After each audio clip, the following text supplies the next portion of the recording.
ਪੰਜਾਬ ਦੀਆਂ ਜੇਲ੍ਹਾਂ ਦੇ ਵਿੱਚ ਕਹਿੰਦੇ ਹੁਣ ਕੈਦੀ ਮੋਬਾਈਲ ਦੀ ਥਾਂ ਤੇ ਲੈਂਡਲਾਈਨ ਤੇ ਗੱਲ ਕਰਿਆ ਕਰਨਗੇ ਤੇ ਜੇਲ੍ਹਾਂ ਦੇ ਵਿੱਚੋਂ ਹੀ ਫੋਨ ਦੇ ਮਾਮਲੇ ਦੇ ਵਿੱਚ ਤਾਂ ਲਾਰੈਂਸ ਬਿਸ਼ਨੋਈ ਵਾਲੇ ਮਾਮਲੇ ਨੇ ਤਾਂ ਸਰਕਾਰ ਸੁੱਕੀ ਪਾਈ ਹੋਈ ਹੈ।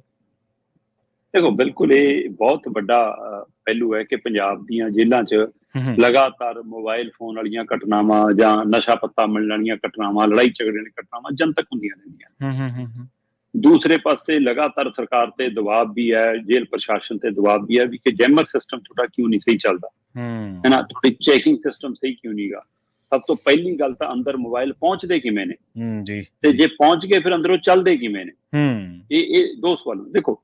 ਅੰਦਰ ਜਿਹੜੇ ਕੈਦੀ ਨੇ ਨਾ ਪ੍ਰਵੀਨ ਜੀ, ਉਹਨਾਂ 'ਚ ਦੋ ਤਰ੍ਹਾਂ ਦੇ ਕੈਦੀ ਨੇ। ਇੱਕ ਕੈਦੀ ਉਹ ਹੈ ਜਿਹੜਾ ਮਤਲਬ ਆਪਣੇ ਪਰਿਵਾਰ ਨੂੰ ਲੈ ਕੇ ਫਿਕਰਮੰਦ ਹੈ, ਪਰਿਵਾਰ ਵਾਲੇ ਉਹਨਾਂ ਨੂੰ ਲੈ ਕੇ ਫਿਕਰਮੰਦ ਨੇ। ਤੇ ਅੱਜ ਕੱਲ ਜਿਹੋ ਜਿਹਾ ਵਤੀਰਾ ਹੈ ਜਾਂ ਜਿਹੋ ਜਿਹਾ ਸਾਡਾ ਰਹਿਣ ਸਹਿਣ ਬਣ ਗਿਆ, ਹਰ ਇੱਕ ਘੰਟੇ ਬਾਅਦ ਅਸੀਂ ਇੱਕ ਦੂਜੇ ਦੀ ਖਬਰ ਲੈਂਦੇ ਹਾਂ ਕਿ ਕਿੱਥੇ ਆ, ਆਇਆ ਨਹੀਂ, ਪਹੁੰਚਿਆ ਨਹੀਂ, ਹੈ ਨਾ।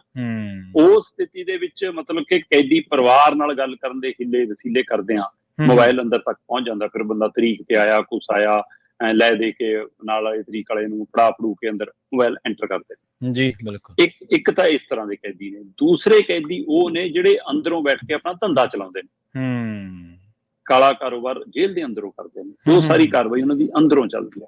ਉਹ ਦੂਸਰੇ ਤਰ੍ਹਾਂ ਦੇ ਕੈਦੀ ਨੇ। ਸੋ ਇਹ ਦੋਏ ਤਰ੍ਹਾਂ ਦੇ ਕੈਦੀਆਂ ਦੇ ਲਈ ਫਿਰ ਮੋਬਾਈਲ ਦੀ ਲੋੜ ਬਣ ਜਾਂਦੀ ਹੈ ਜੀ। ਤੇ ਉਹਦੇ ਲਈ ਫਿਰ ਜੈਮਰ ਲੱਗੇ ਹੋਣ ਦੇ ਬਾਵਜੂਦ ਵੀ ਚੱਲਣਗੇ ਜਾਂ ਨਹੀਂ ਚੱਲਣਗੇ, ਜੈਮਰ ਲੱਗਣਗੇ ਜਾਂ ਨਹੀਂ ਲੱਗਣਗੇ, ਆਪਾਂ ਨੂੰ ਪਤਾ ਹੈ ਕਿ ਲੰਬੀ ਕੜੀ ਹੈ, ਇੱਕ ਪ੍ਰਕਿਰਿਆ।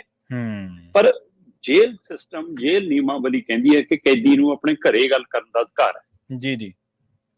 ਤੇ ਉਹਦੇ ਹਵਾਲੇ ਨਾਲ ਪੰਜਾਬ ਦੀਆਂ ਜਿਵੇਂ 25 ਜੇਲ੍ਹਾਂ ਦੇ ਉੱਤੇ ਗੌਰ ਕਰਾਂ ਤਾਂ 30,000 ਕੈਦੀ ਆ 25 ਜੇਲ੍ਹਾਂ 'ਚ।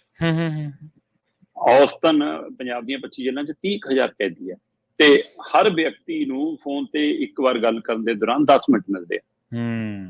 ਤੇ ਇਸ ਹਵਾਲੇ ਨਾਲ ਜੇਲ੍ਹ ਪ੍ਰਸ਼ਾਸਨ ਦਾ ਕਹਿਣਾ ਹੈ ਕਿ ਸਹੀ ਸਮਾਂ ਸਾਰੇ ਕੈਦੀਆਂ ਨੂੰ ਪੂਰਾ ਸਮਾਂ ਨਹੀਂ ਮਿਲ ਪਾਉਂਦਾ ਗੱਲਬਾਤ ਕਰਨ ਲਈ, ਕਿਉਂਕਿ ਕਾਲਿੰਗ ਸੈਂਟਰ ਅੱਜ ਦੀ ਤਰੀਕ 'ਚ ਪੰਜਾਬ ਕੋਲ ਕੱਲ ਜੇਲ੍ਹਾਂ 'ਚ 350 ਨੇ। ਠੀਕ ਹੈ ਜੀ।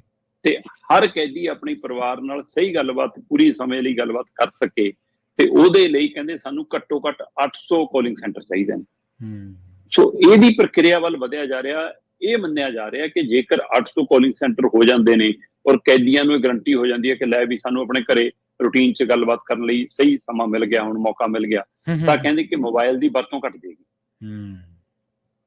ਤੇ ਇਸ ਹਵਾਲੇ ਨਾਲ, ਪਰ ਇਹ ਕੱਲੀ ਇਸ ਫਾਰਮੂਲੇ ਨਾਲ ਨਹੀਂ ਘਟਣੀ। ਹਾਂ, ਜਿਨ੍ਹਾਂ ਨੇ ਘਰੇ ਗੱਲ ਕਰਨੀ ਹੈ, ਪਰਿਵਾਰ ਨਾਲ ਗੱਲ ਕਰਨੀ ਹੈ, ਹੋ ਸਕਦਾ ਉੱਥੇ ਮੋਬਾਈਲ ਦੀ ਵਰਤੋਂ ਘੱਟ ਜਾਵੇ। ਪਰ ਤੁਸੀਂ ਤਾਂ ਤੁਸੀਂ ਜਿਹੜੀ ਗੱਲ ਕਰ ਰਹੇ ਹੋ, ਹੈ ਨਾ, ਉਹ ਤਾਂ ਅੰਦਰੋਂ ਬੈਠ ਕੇ ਮਤਲਬ ਇੰਟਰਵਿਊਆਂ ਹੁੰਦੀਆਂ ਨੇ। ਬਿਲਕੁਲ ਜੀ, ਹੈ ਨਾ।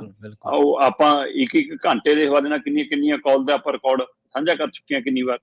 ਸੋ ਇਸ ਲਈ ਫਿਰ ਉਹ ਜਿਹੜਾ ਕਾਰੋਬਾਰ ਚੱਲਦਾ ਅੰਦਰੋਂ, ਫੇਸਬੁੱਕ ਤੇ ਲਾਈਵ ਹੋ ਕੇ ਧਮਕੀਆਂ ਚੱਲਦੀਆਂ, ਹੈ ਨਾ, ਐਕਸ਼ਨ ਚੱਲਦੇ ਨੇ, ਫਿਰ ਜ਼ਿੰਮੇਵਾਰੀਆਂ ਲਈਆਂ ਜਾਂਦੀਆਂ ਨੇ, ਤੇ ਨਸ਼ੇ ਦਾ ਆਦਾਨ ਪ੍ਰਦਾਨ ਦਾ ਬਿਜ਼ਨਸ ਚੱਲਦਾ ਕਰੋੜਾਂ ਦਾ। ਤੇ ਉਹਦੇ ਵਿੱਚ ਤਾਂ ਫਿਰ ਪੁਲਿਸ ਤੰਤਰ ਵੀ, ਪ੍ਰਸ਼ਾਸਨ ਵੀ, ਸਿਸਟਮ ਵੀ, ਸਰਕਾਰੀ ਨੁਮਾਇੰਦੇ ਵੀ, ਕਿੰਨਾ ਕੁਛ ਨਾਲ ਕੜੀ 'ਚ ਹਿੱਸਾ ਨੇ ਉਹ। ਸੋ ਇਸ ਲਈ ਉਹ ਕੜੀ ਕਿਉਂ ਟੁੱਟੂਗੀ ਫਿਰ? ਉਹ ਕੜੀ ਕਿਉਂ ਚਾਹਣਗੇ ਉਹ ਟੁੱਟੇ? ਕੀ ਸੱਚਮੁੱਚ ਪੰਜਾਬ ਦੇ ਗ੍ਰਹਿ ਵਿਭਾਗ ਦਾ ਜਾਂ ਪੰਜਾਬ ਦੇ ਗ੍ਰਹਿ ਮੰਤਰੀ ਭਗਵੰਤ ਮਾਨ ਹੋਰਾਂ ਦਾ, ਮੁੱਖ ਮੰਤਰੀ ਭਗਵੰਤ ਮਾਨ ਹੋਰਾਂ ਦਾ ਇਹ ਟੀਚਾ ਹੈ?